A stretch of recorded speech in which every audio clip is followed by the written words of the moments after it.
Hello दोस्तों, स्वागत है आपका आपके यूट्यूब चैनल मैथवाला में। दोस्तों, यूपी टेट का जो नोटिफिकेशन आया है उसमें हम लोग यानी हिंदी के बारे में चर्चा करने वाले हैं। हिंदी में कौन कौन से टॉपिक आपको पढ़ना है, तो उस टॉपिक के अकॉर्डिंग हम लोग पढ़ने वाले हैं।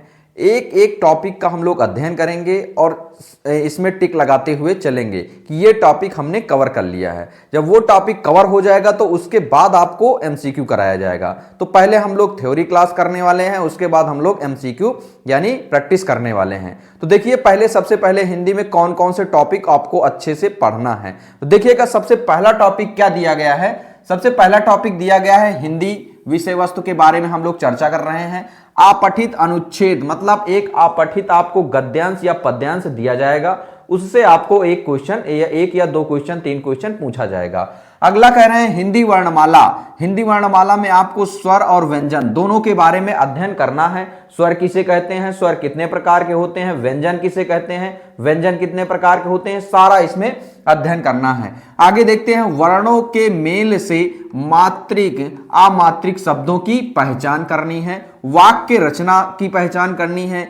हिंदी की सभी ध्वनियों के पारस्परिक अंतर की जानकारी विशेष रूप से मतलब ध्वनियों की जानकारी रखना है, लेकिन विशेष रूप से किन ध्वनियों की जानकारी रखना है, तो ये सा, शा, शा, बा, वा, ढा, डा और ड़ा और छ, छ और अड़ा तथा ना, मतलब इतनी ध्वनियों के बारे में आपको विशेष रूप से जानकारी रखना है।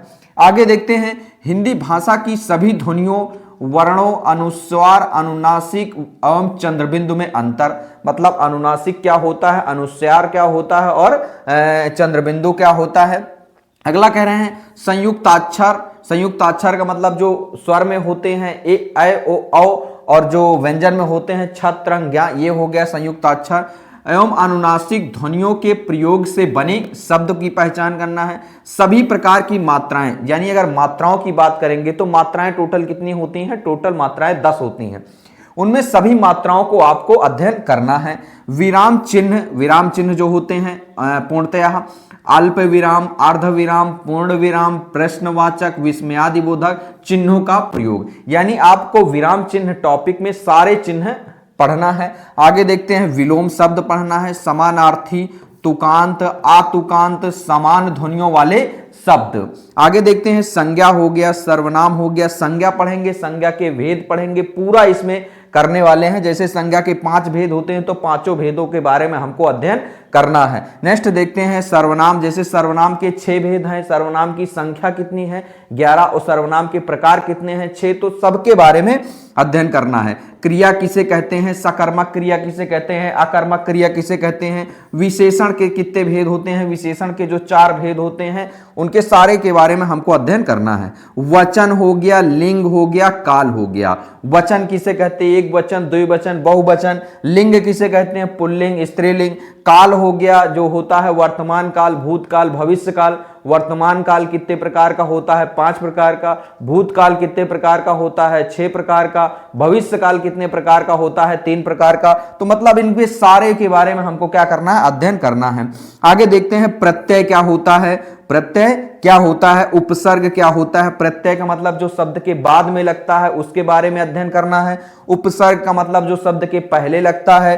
तत्सम का मतलब जो क्या होते हैं, संस्कृत के वर्ड होते हैं उसके बारे में। तद्भव का मतलब जो हम आज बोलचाल की भाषा में। देशज का मतलब जो अपने देश में है। शब्दों की पहचान एवं उनमें अंतर, यानी जो ये शब्द हैं इसमें आपको पहचान करना है और अंतर बताना है। आगे देखते हैं लोकोक्तियों एवं मुहावरों के अर्थ।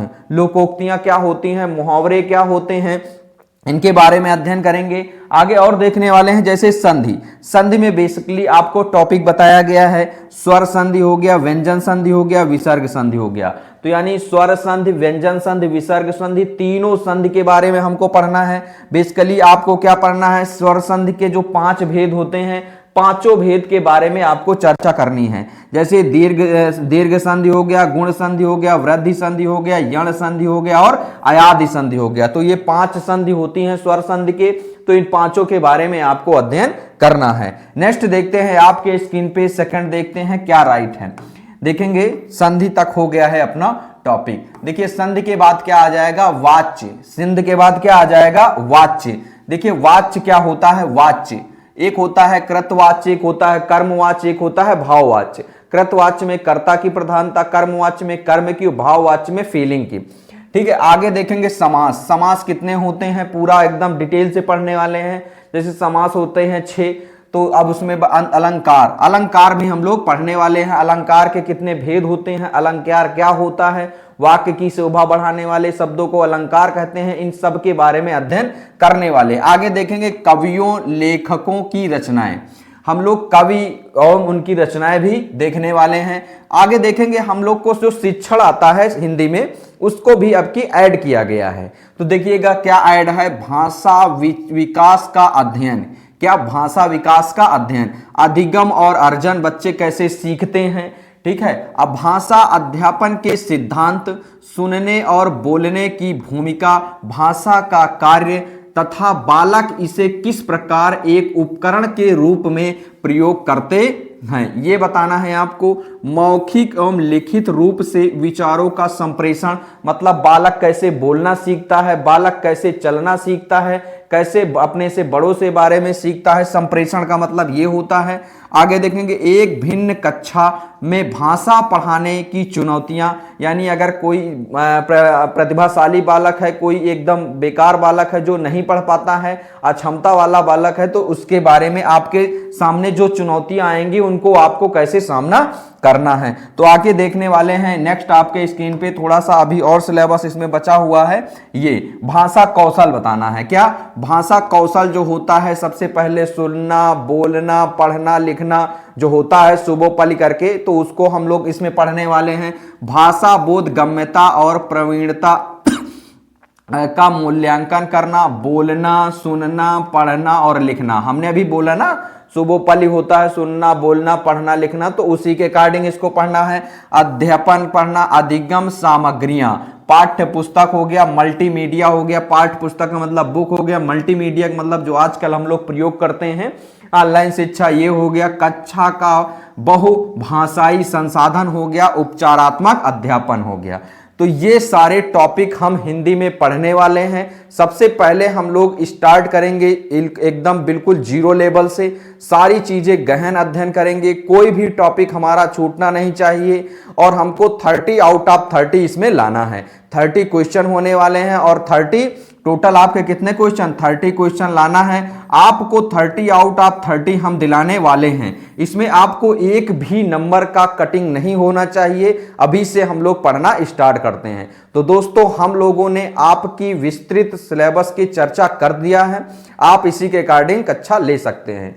तो मिलते हैं दोस्तों अब हम लोग नई क्लास में। तो आज की क्लास यहीं तक। जय हिंद दोस्तों।